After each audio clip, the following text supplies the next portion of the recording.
So this is my step-by-step recipe for high altitude sourdough. I've got everything measured out. I'm making a double loaf, but I'm going to be giving you the measurements for a single loaf. Okay, so I add my water. You'll start out with 325 grams of water. You'll be adding another 25 grams later. And I'm a little shy, so I gotta add a little bit more water. Next I add my starter. I like to add the starter next so I can break it up and dissolve it into the water. A lot of recipes add it later, but I found this works really well. So you're gonna add 125 grams of starter. Now if your starter's nice and ready, you can see it in there, it'll float. It'll float on the water. That means it's ready. It's nice and it's got a lot of CO2 in it and it's ready to go.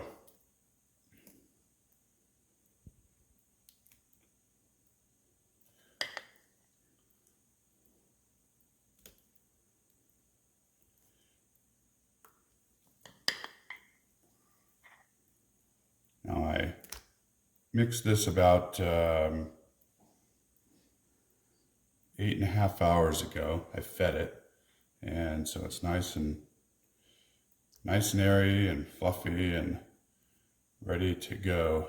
So, okay, so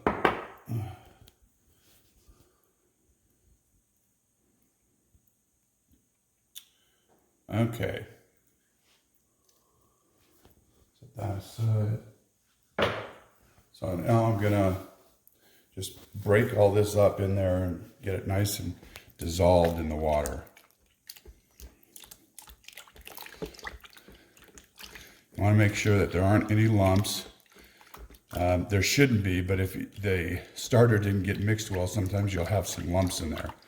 So I'm just going and kind of breaking up all of the starter in my hands and dissolving it into water. This way it mixes really well with the flour. And this first step will be adding the flour and then letting it sit for 30 minutes. It's called autolyse, A-U-T-O-L-Y-S-E. And it's where the process starts of breaking down the proteins in the flour.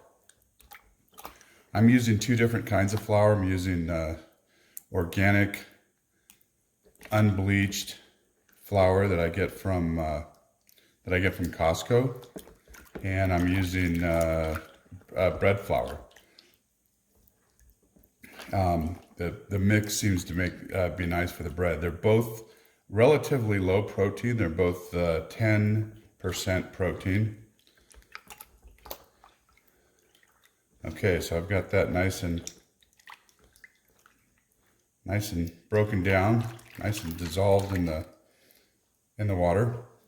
So next, what I'm going to do is I'm going to add, you'll add 200 grams of bread flour.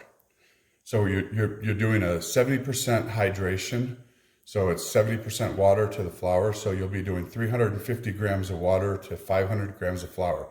So you add 200 grams of bread flour and 300 grams of the organic unbleached flour. And now I'm working to get everything saturated, all of the flour wet. So I'm just going to kind of start by working the flour down into the water. The water that I started out with is just purified drinking water at room temperature. And it is about, it's probably about 66 degrees in the kitchen right now. That's what time it is in the morning. So I'm getting the flour nice and wet. And now I'm going to come by and start scraping the sides. Start scraping the sides to make sure I get all of the flour mixed in with the water.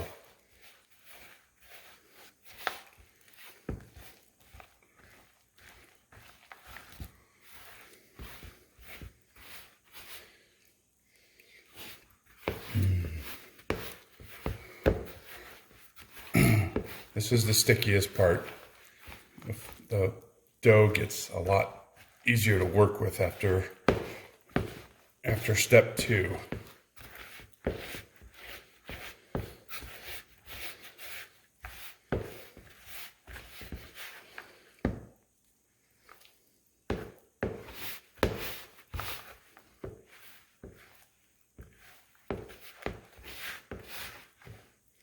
Get all the dry bits off of the bottom. Come by and scrape the sides one more time.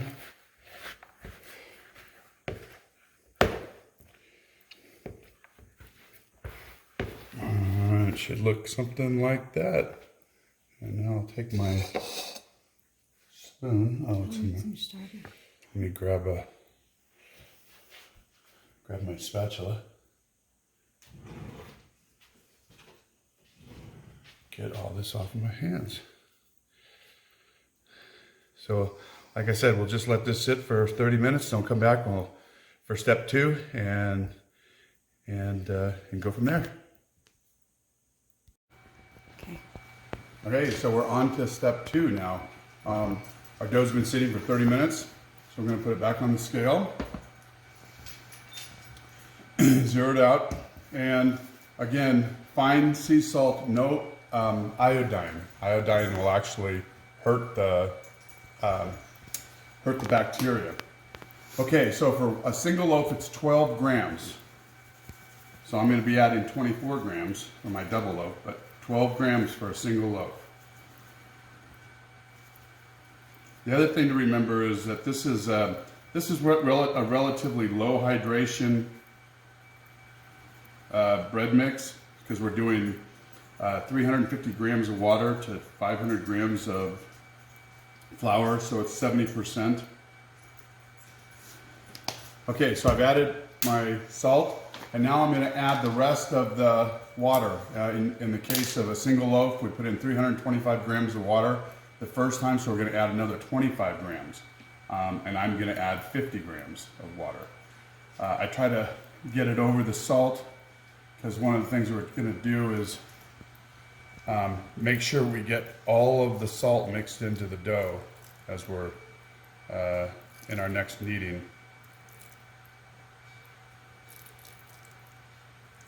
Did you put the water down? Somebody's drinking. Oh, sorry.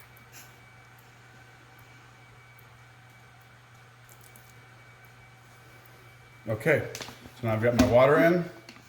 So this time, kneading it, you want to really get in there and knead it until you don't feel any salt, that granularity of the salt. And you want to get everything mixed so it feels nice and uniform.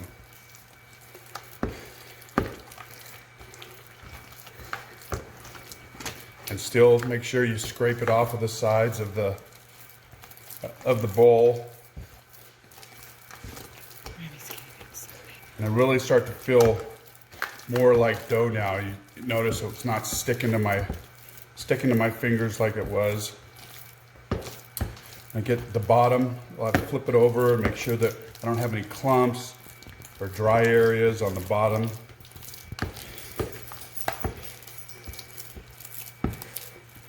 It's wet. Yep, and it's wet, and so it'll.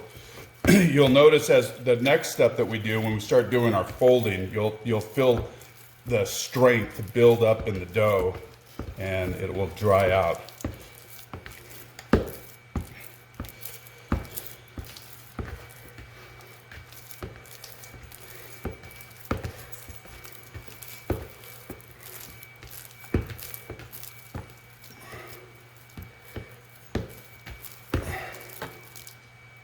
There's our dough, and it's nice, feels nice and uniform. I don't feel any of the granularity. I don't feel any dry areas anymore.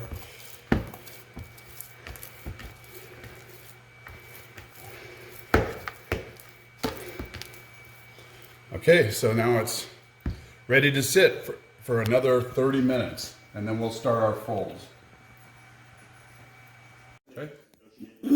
All right, we're on to step 3. So all I'm going to do, so we do this 6 times. So I just wet my hand and you can see the dough is going to get wet, starting to spread out. We're gonna we're gonna fold it. So you just pull it away from the side of the bowl, take it up and fold it over. And I do this, just rotate and do this about 10 to 12 times. And each time you do it, you'll feel the bread, you know, every 20 minutes when you do this, you'll feel it strengthen. And what you're actually doing is building strength in the dough. So it's pretty wet this first time through.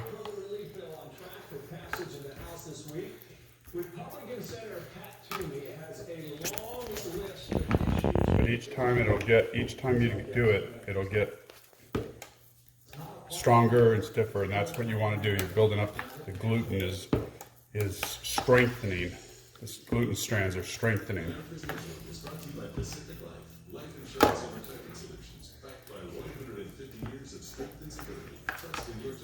And don't break it, right? And don't break it, yep.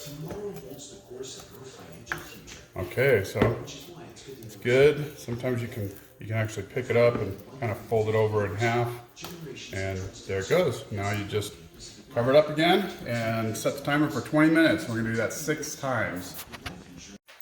Okay, so we're finishing up step 3. I'm gonna wet my hand again. This is the 6th and final fold. So we folded a total of 6 times. The reason we do it 20 minutes in between is because at higher altitude, the dough ferments faster. So we need to fold it more often. A lot of recipes just call for you to do it 4 times every 30 minutes, but we're doing it 6 times every 20 minutes. So this is the final one. Pulling the dough back, and you'll feel that the dough it's a lot firmer. It's has a lot more tension in it, and that's the strength that you're building in the dough. So you really need that to get a good crust and a good crumb the inside of it. So I'm going to go around about 10 or 12 times, just like every other time. Nice stretch, and you can really feel the strength of the dough.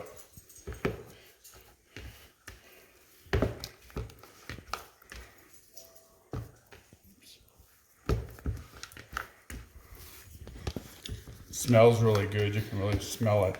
Okay, so as I pull it around, you'll see I'm gonna just do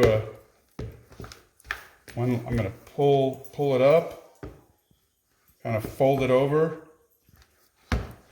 and now you'll see the size of it in the bowl. You'll see the size of it, and now we're going to do what's called a bulk rest. Step 4 is a bulk rise, and the dough right now is kind of in the center.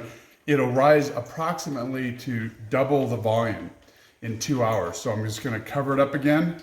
I'm going to set the timer for 2 hours, and then we'll do the next step, which is pre-shaping. I think we're on step 5. So it's done its bulk rise for 2 hours, and now you'll see there's some bubbles in it, and it's gotten some air into it. Now what we're going to do is put it out onto the counter, and I don't have the counter floured. Sometimes they'll show you to flour the counter, but we don't want to flour it because we're going to build some tension into the dough for the crust. So I'm going to wet my hand and work I want to be kind of gentle with it. I don't want to lose all that air, so I'm going to just go around and work it away from the bowl, and then we'll dump it out onto the counter.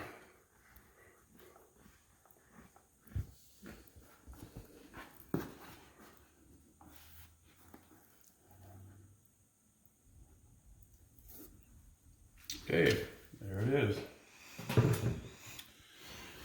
Now, if you're just making a single loaf, you'll just work with the one loaf. I'm actually going to divide this into a couple pieces, but it's the same thing. So the first thing I'm going to do is I'm going to divide it in half.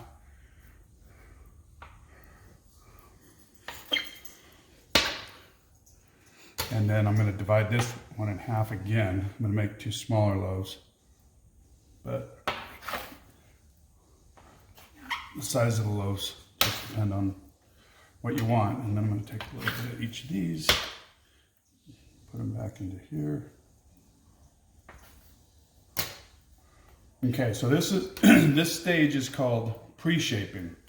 So what we do, and it'll be a little sticky at first, is we take each one and we're gonna go up and back, and as you drag it across the counter, it builds that tension in the dough. So up and back, up and back, up and back, and you'll see it start to get a little smoother and rounder, and a little more tension in the surface of the dough.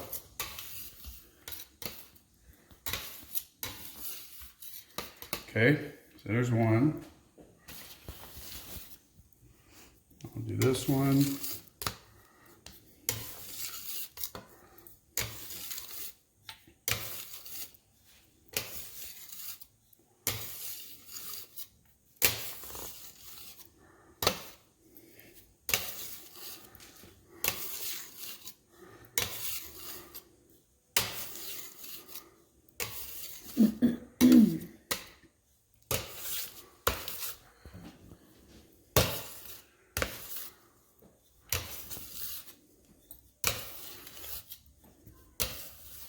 Okay, so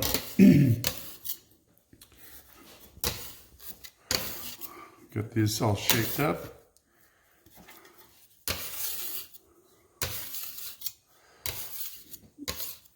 I'm going to take a little bit off of here, because this one's a little bit smaller, so I want to get these two as close as possible.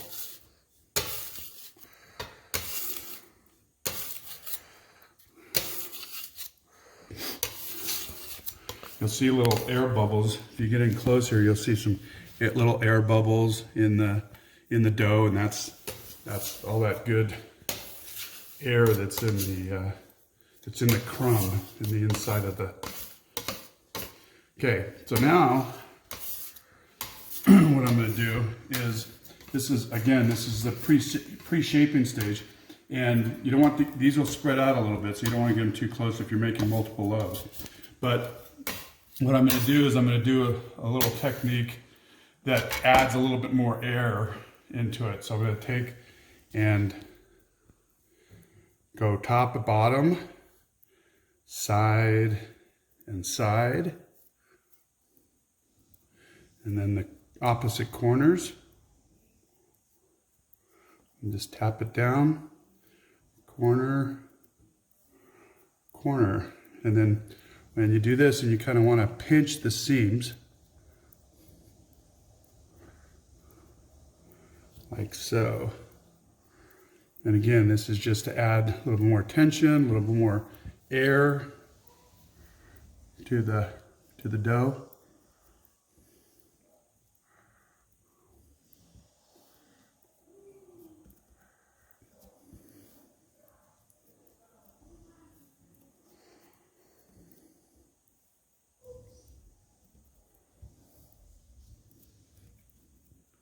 Done all 8, and I'll kind of go back again and pinch the seams.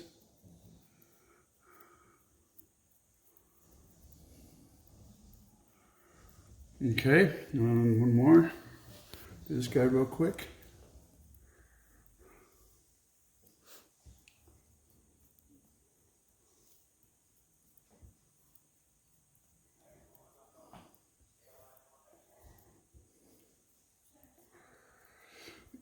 Okay, so now we've pre-shaped all 3 of these, and I'm going to cover them up, and we'll do what's called a bench rest for 30 minutes, and then we'll put them in there in the petards, and they'll proof for about 3.5 hours altogether. Just want to get these covered. That's it. Okay, I think we're on stage 6. We just let the dough rest for 30 minutes, called a bench rest. So you can see it's flattened out. So now what we're going to do is we're going to shape it again and then put it into our petards. There's an oval shape that gives you more of a loaf shape, and then the rounds that give you more of a round. I'm going to do the smaller ones in the round shape. So I take rice flour and coat a nice coating, because you don't want the dough to stick to the material in here while it's proofing. This is the last stage before we bake the bread. It's called proofing, and we will end up proofing it for a total of 3.5 hours, which I've found to be a good amount of time.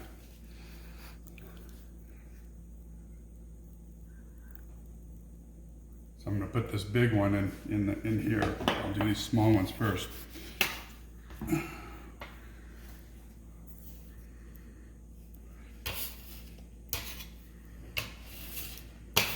So I'm going to do the same thing I did before and just roll it on the countertop to help build a little more tension.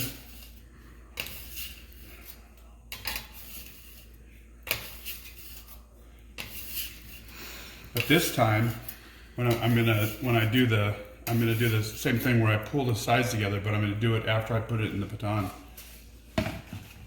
So I get it in a nice round ball, and I pick it up and I'm gonna flip it over. So this is the top of it now. I'll set it in there, and then I'll do my shaping.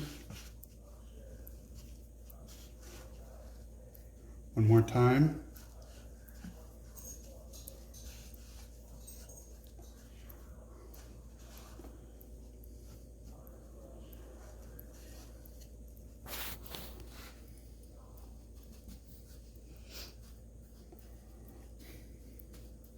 These are down in there because they're smaller loaves. I'm going to do these in the smaller Dutch ovens. Pinch the edges.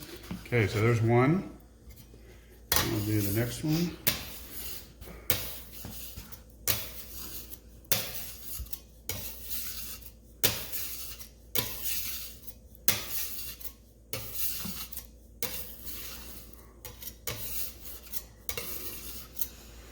Okay, this guy over here.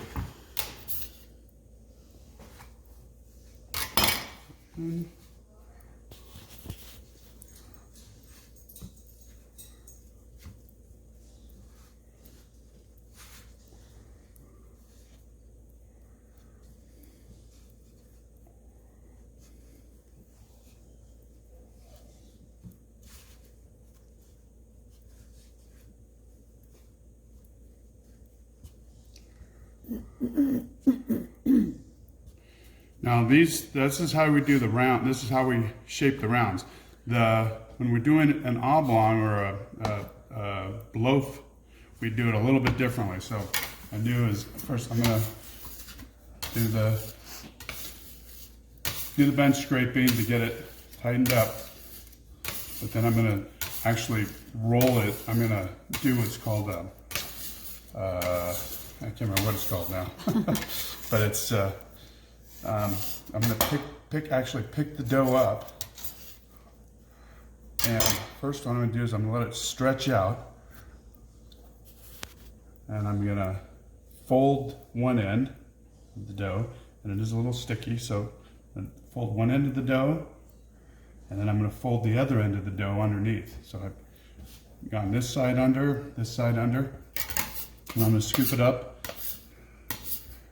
I'm gonna flip it over, and then I'm gonna spread it out a little bit, and I'm doing it gently. I'm not, not kneading it or anything, but I'm gonna take it and roll it up. You can see it's sticky, but it all stays together. So roll it up like that, and then I get underneath it, roll it into the baton upside down. And if I have some seams on the end here, I'm just gonna pinch those shut. Same thing over here. This one looks pretty good. Okay.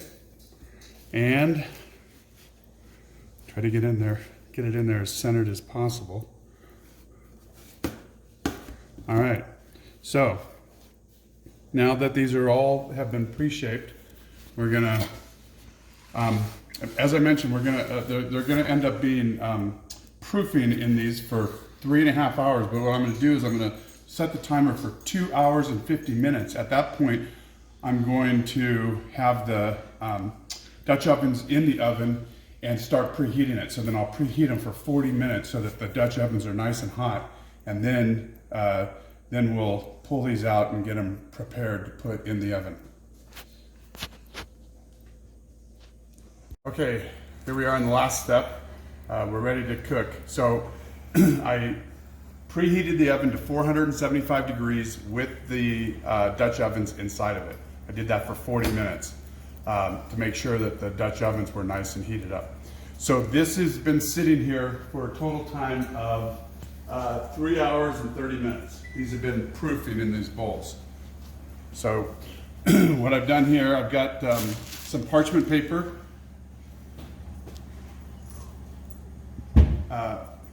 I've got parchment paper because you can't, so you can drop the, it's really just so you can drop the bread down into the Dutch oven. This is used for, this is called a lame, L-A-M-E. It's for scoring the bread. You can use a sharp knife, but you want to score it at least 1/2 inch to 1 inch deep, because then it lets the bread expand. So I'm going to just dump these out onto the parchment paper one by one. They still have a little rice flour on them, so so just kind of, you don't need to take all of it off. When you do this, you want to do it at an angle also, so it gives a nice ear as it raises up.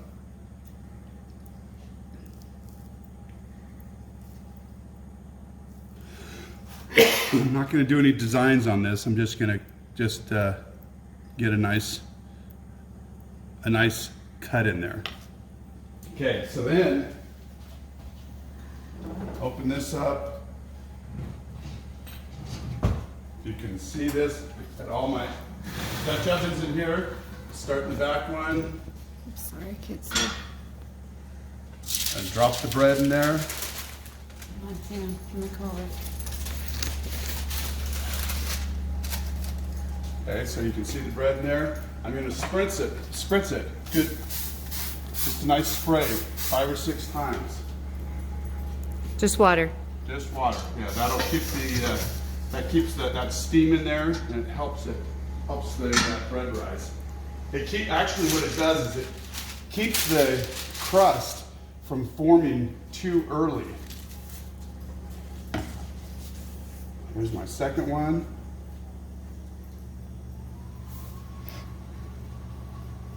And you can see it's a nice deep score that I do in there.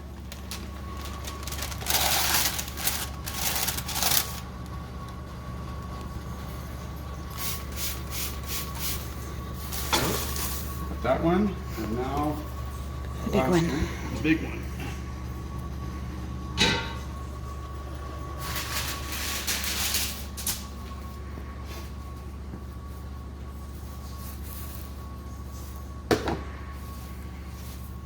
And again, I'll just do it lengthwise. Nice deep score in there. Make sure that when the bread does what it's called oven spring, gives it a place so it's not just like ripping holes in different places.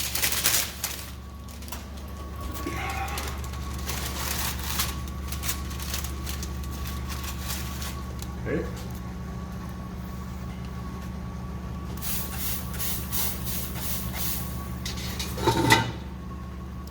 Alright, we got all those in there. And we'll set the timer we're at 475, and we'll set the timer for 25 minutes. At that time, all we're going to do is take the lids off, put it back in for 15 minutes. Really, it's just to get the color into the loaves. So we'll come back in 25 minutes. Okay, so we get to look at the bread now. So turn our timer off and just pull off the lids. See how they look.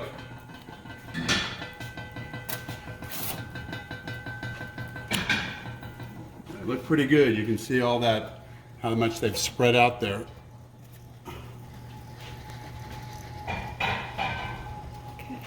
Now, You just put them back in, and takes about 15 minutes for them to brown to a nice golden crisp. If they don't, if they brown too much or too little, I usually keep the light on, so keep an eye on them so you can adjust. But the bread is cooked. This is just finishing up. This gets the crust nice and crispy. So keep an eye on them, and then we'll pull them out in 15 minutes. Okay, the bread's been there about 12 minutes, and it looks like 2 of them are ready. So I'm going to pull those 2 out. See these? Nice brown. Looks good. This guy right here. And then this one here. Looks nice. Put this one out right here. And then what I'm going to actually do is pull this out. The way. Yourself like that. Push this one back a little bit in the middle and finish it off. Now it's really important that you let these cool. I know it's tempting, but we want to let these cool for an hour because they finish baking. When you lift them up on end, you can tap the bottoms and you get a nice hollow sound. You can see that even with the cut that I made, I still had some ripping here from the oven spring. Had it over here too. One of the things you can do is you can cut it both this way and this way across, and it'll kind of open up almost like a soup bowl. But that's the bread. That's how you make it. 10 hours later.